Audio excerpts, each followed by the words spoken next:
دیکھا جائے تو اس کے اندر انسانی ترقی کی نظیر نہیں ملتی، جس کے اندر لوگ جو ہیں رعایا جو ہے وہ خوشحال ہو گئی اور وہ فلاح و بہبود کا کام کر رہے ہیں، اور خلیفہ کی مثال دے رہے ہیں امام غزالی کہ کیا بادشاہ ہے، کیا سلطان ہے، کیا خلیفہ ہے کہ وہ شہروں کا چکر لگا رہا ہے، وہ آٹے کی بوری کندھے پہ ڈال کے آوازیں لگا رہا ہے، کس کو ضرورت ہے؟ تو اس لحاظ سے وہ کہتے ہیں کہ یہ ایک معیار ہے حکمران کا کہ وہ کیسا ہونا چاہیے۔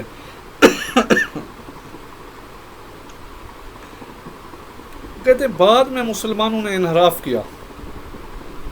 خلافت کو انہوں نے خاندان سے انتخاب کرنا شروع کر دیا، اسے بدل ڈالا۔ جیسے انہوں نے کہا کہ امیر معاویہ رضی اللہ تعالیٰ عنہ نے کا جو انتخاب تھا،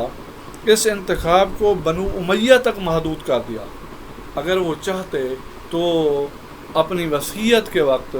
وہ اسے عام عالم اسلام کے اندر رکھ سکتے تھے۔ اسلام میں قد اور شخصیات اس دور میں موجود تھیں، لیکن انہوں نے ایک خاندانی حکومت کو فوقیت دی اور ولی عہدی کا سلسلہ شروع کیا، تو خلافت کی روح ختم ہو گئی۔ یہ غزالی کا تصور ہے، اور جس کے نتیجے میں ولی عہدی کا جو سلسلہ شروع ہوا وہ پھر شخصی اور وراثتی اور مرثی نظام حکومت کی طرف چلا گیا، جس کے نتیجے میں خرافات پیدا ہوئیں، عوام الناس سے توجہ ہٹ گئی، ریاست جو تھی وہ محدود کردار ادا کرنے لگی۔ اس بنیاد پہ غزالی خلافت کو ایک ڈیفرنٹ اینگل سے دیکھتے ہیں، اور وہ جمہوریت کو وہ کہتے ہیں کہ جو خلافت کا تصور ہے وہ خلافت راشدہ کے ساتھ ہی ختم ہو گیا، اور جمہوریت کا تصور بھی ختم ہو گیا، اور بنو امیہ ملوکیت کی طرف چلا گیا۔ ہاں، عمر بن عبدالعزیز نے دوبارہ خلافت راشدہ کا رنگ دینے کی کوشش کی، لیکن چونکہ ان کا ایک محدود ٹائم تھا، 2.5 سال پونے 3 سال کا، تو اس میں وہ خاطر خواہ کامیابی جو ہیں حاصل نہ کر سکے۔ اسی طرح بعد کے اندر جتنے بھی لوگ آئے وہ خلافت اور ملوکیت کے درمیان رہے، حتیٰ کہ بہت سارے ظالم و جابر اور سفاک لوگوں نے خود کے لیے خلیفہ کا لفظ استعمال کیا، کیونکہ خلیفہ سیاسی بلیک میلنگ کا ایک پیمانہ تھا۔ لوگوں کی تڑپتی لاشوں کے اوپر دسترخوان بچھا کر ضیافتیں کرنے والے بھی خود کو خلفاء کہنے لگے، جس کی ایک مثال الصفا ہے۔ اسی طرح اور بھی کئی ہیں، لیکن بہرحال نظام حکومت کے اندر جو خلیفہ ہے اس کی بہت اہم حیثیت ہے۔ اسی طرح اس کے بعد کے زمانے کے اندر بھی ہم دیکھتے ہیں کہ کس طرح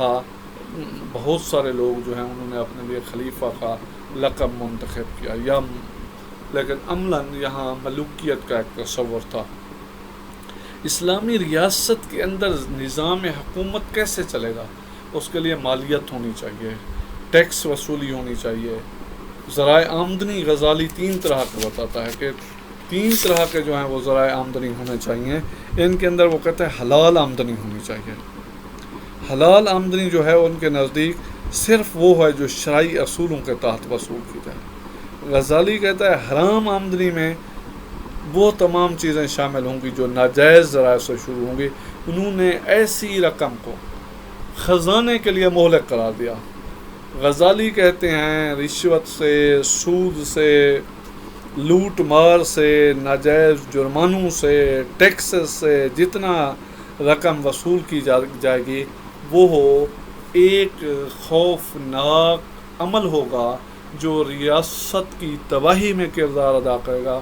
اس لیے امام غزالی حکمرانوں کو مشورہ دیتے ہیں کہ اس قسم کے محصولات کی کلیکشن سے گریز کریں، اور اسی طرح انہوں نے مشکوک آمدنی،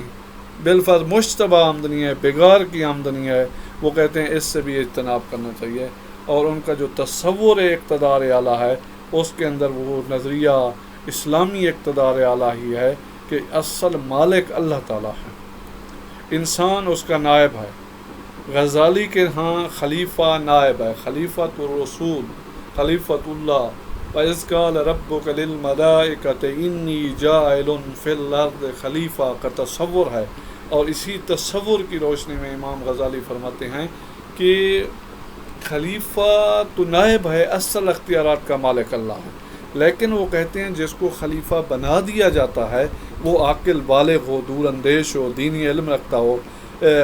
حالات حاضرہ سے آگاہ ہو، نیک ہو، متقی ہو، بصیرت ہو، باکردار ہو، رحم دل ہو، حلیم الطبع ہو، بہادر، دلیر، شرعی، جہاد کرنے والا، شریعت کا محافظ، دین کا محافظ، ریاست کا محافظ ہو، لوگوں کا ہمدرد ہو، فلاحی ریاست کا تصور رکھتا ہو، اور اسی طرح اس کے ساتھ ساتھ وہ یہ بھی کہتے ہیں کہ اس کے فرائض کے اندر ہیں وہ لوگوں کی باتیں سنتا ہو، گفتگو کرتا ہو، علاقے کا گشت کرتا ہو، پتہ ہو، لوگوں کی اہمیت کا پتہ ہو، امور سلطنت کا پتہ ہو، دین کا پتہ ہو، حرم اور اس کے ساتھ ساتھ حرم کی چار دیواری کا پتہ ہو، جہاد کرنے سے گریز نہ کرنے والا ہو، شراب نوش نہ ہو، بسیار خور نہ ہو، پھر کہتا ہے کہ خراج کی وصولی اور اس کی تقسیم کا بندوبست کرنے والا ہو، نیکوکار ہو، نیکیاں پھیلانے کا درس لیتا ہو، برائیوں سے روکتا ہو، وَتَعَاوَنُوا عَلَى الْبِرِّ وَالتَّقْوَىٰ وَلَا تَعَاوَنُوا عَلَى الْإِثْمِ وَالْعُدْوَانِ كُنتُمْ خَيْرَ أُمَّةٍ أُخْرِجَتْ لِلنَّاسِ تَأْمُرُونَ بِالْمَعْرُوفِ وَتَنْهَوْنَ عَنِ الْمُنكَرِ کا پاسدار ہو، امین ہو، اسے وہ رعایا کا نگہبان ہو۔ یہ ساری چیزیں امام غزالی ان کے قسم کہتے ہیں مقتدر اعلیٰ یا خلیفہ جو ہے اس کے فرائض میں شامل کرتے ہیں۔ وہ کہتے ہیں نظریہ انصاف کا حامل ہونا چاہیے، اسی طرح انصاف کو بھی وہ ریاست کا جزو قرار دیتے ہیں، اسے قرآن سے لیتے ہیں کہ کسی قوم کی دشمنی تمہیں انصاف سے نہ روکے، واقسطوا ان اللہ یحب المقسطین کا درس لیتے ہیں، اور کہا کہ ولا یجرمنکم شنآن قوم علی الا تعدلوا اعدلوا هو اقرب للتقوی کا تصور ہونا چاہیے۔ تو اس طرح امام غزالی کا جو تصور ہے ریاست کا وہ بڑا واضح اور کلیئر ہے، اور اسی طرح سلطان کا بھی وہ تصور دیتے ہیں کہ سلطان کیا ہے، خلیفہ کیسا ہونا چاہیے ان کے خیال میں، عدل کرنے والا ہو خلیفہ، نظام قضات اچھا ہو۔ تو اسی طرح وہ کہتے ہیں سلطان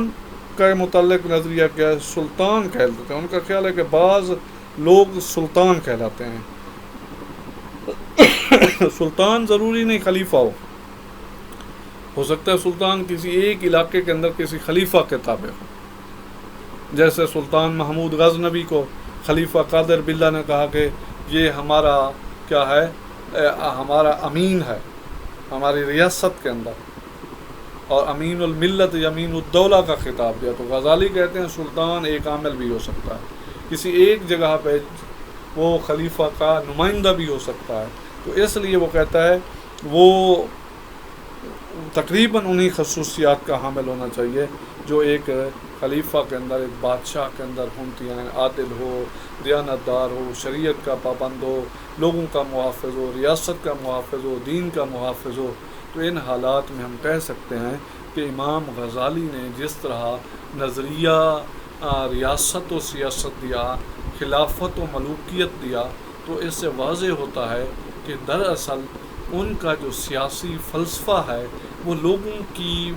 فلاح کے گرد ہی گھوم رہا ہے۔ اس لحاظ سے امید ہے آپ لوگوں کو کچھ باتیں سمجھ آئی ہوں گی۔ میں نے اردو میں اس لیے کوشش کی ہے کہ آپ کو سمجھاؤں کہ آپ مطلب سمجھ سکیں، واضح ہو سکے۔ میری دعا ہے کہ اللہ تعالیٰ آپ کو سلامت رکھے اس موذی مرض کے دوران جو پینڈیمک ہے کورونا کی، اس میں خاص طور پہ اپنے گھر والوں کا اور گرد نواح کے لوگوں کا خاص خیال رکھیں۔ اللہ تعالیٰ ہم سب کا حامی ناصر ہو۔ پاکستان زندہ باد۔